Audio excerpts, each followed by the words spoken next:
Welcome to Manny's TV Talk, where we will talk about all of our favorite reality TV shows and news surrounding them. Grab a snack, a drink, and get comfortable because this starts now. What I ever did for her to go public and say I was being fake. And before I know it, she's like, I have breast cancer. What?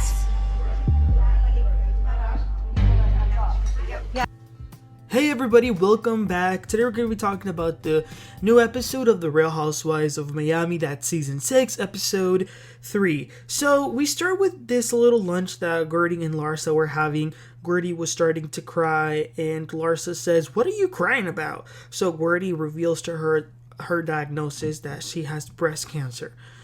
Larsa then says, "How was I supposed to know that? You have breast cancer? How do you know? How do you know?" What in the actual hell? How does she know? Do you think she read it on a fortune cookie? Like, what in the world? Her reaction was just so disgusting. I feel bad for Gertie.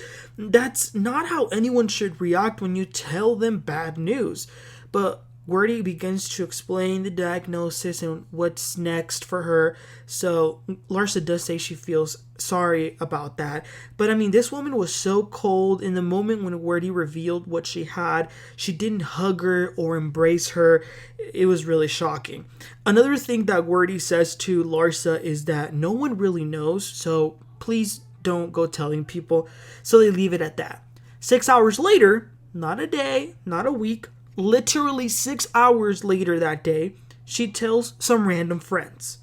So Larsa's having a party because Marcus is coming back to Miami after 5 days. 5 days, oh my gosh.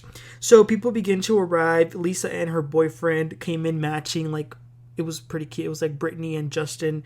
So they are sitting around and Larsa tells all the girls, which in that moment were Marysol, Lisa, and Kiki, about, she says, "I went to see Gertie to try and fix our issues and she told me that she has breast cancer." And then she starts to tell them all the diagnosis.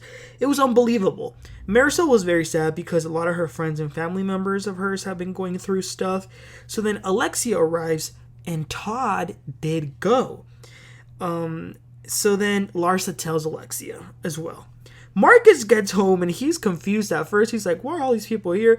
And then they all scream, "Surprise, welcome back," because, 5 days has been a long time apparently.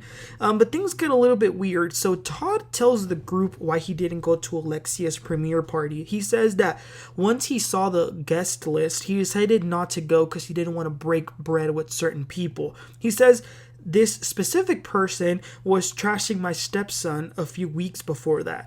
Lisa says, "Who are y'all talking about?" And they refused to say her name, but they pretty much let her know that it was Adriana. But here's the question. Is Adriana being used as a scapegoat to deter us from asking if there's problems with Alexia and Todd? I wonder. They also talk about a cool charity event that they are going to be doing next episode. They have dinner and oh my gosh, Marcus had Larsa sitting in his lap. They were kissing, so he's definitely attracted to her.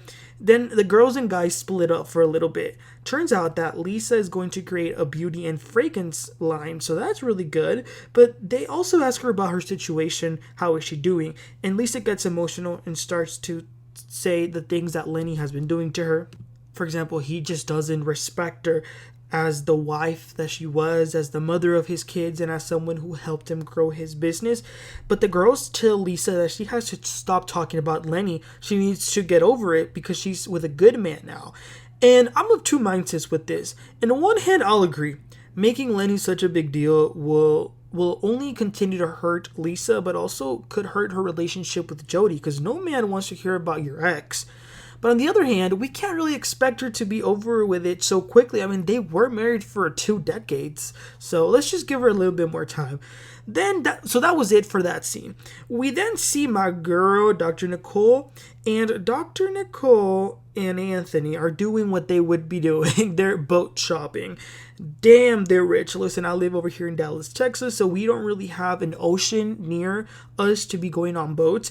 But damn, I didn't realize that these boats they be having living rooms, they be having individual rooms, kitchens. So they're looking through different votes that they can buy. So another thing that her and Anthony talk besides the vote is that they want to have a second child, but the clock is ticking, so they need to act fast. So they're going to see more about that. The funny thing is there's really no wedding plan, so I'm guessing she probably needed a storyline last season, which is why they made that whole engagement thing such a big deal. But maybe they'll get married eventually.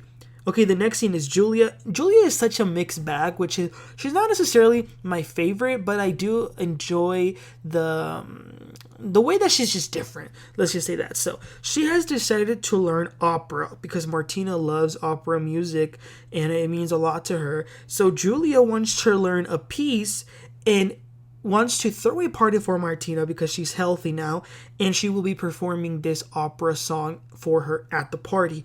That's really nice and really thoughtful, and it was really fun seeing her rehearse the song. The next scene is Guerdy and Russell going for a walk, and they talk about the situation that she's going through, and they recently had to tell the kids about it, which is pretty heartbreaking. So they talked about that, really sad, but he seems like a very supportive husband. Then we see Lisa in her fabulous house, and she's with her little kids. They decided to have pizza night, but she's also on the phone with Jodi complaining about Lenny once again. I think he wants to take the cars from her and stuff like that, so she's dealing with that. Then she gets off the phone, and then she tries to portion control her kids. She was screaming at them that they could have no more pizza, which, listen, I understand, like, kids can't be eating all that much junk food, but damn, let him eat that one slice. Like, it's not gonna do nothing to him. But I just hope that this situation with Lenny is over with soon, because I think if it's annoying for the girls to be hearing about this, I think it's going to become annoying for us to hear about it as well. Moving right along, Nicole is with her mom. She talks to her little kid who's there also, and he really wants a sibling. But with the mom, she's talking about the house, which they're going to be moving in, hopefully by December.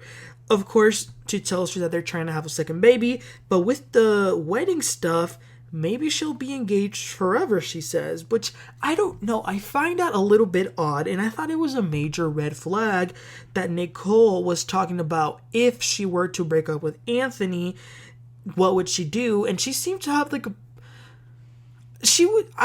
I don't know. Like, there was a little remark she said I think she said, well, if we broke up, I wouldn't be single for too much time. So I'm just like, I think it's a little bit of a red flag that you're thinking about breaking up, and if you did, you would already have these suitors waiting for you. I don't know. Then Martina and Julia go to have some dinner, but out of left field, Martina says that Julia is not a nice person because she forgot her last treatment. I was just like, what? Julia's face completely dropped. So apparently Martina went for her last radiation or something like that, and Julia forgot. But here's the thing. Julia in her confessional tells us that the real reason she forgot about it is because she was rehearsing for that opera thing, which Martina doesn't know. But Julia still feels bad because she should have remembered, so she apologizes. And then Guerdy walks in because she wants to ask some stuff for Martina because Martina has already gone through it.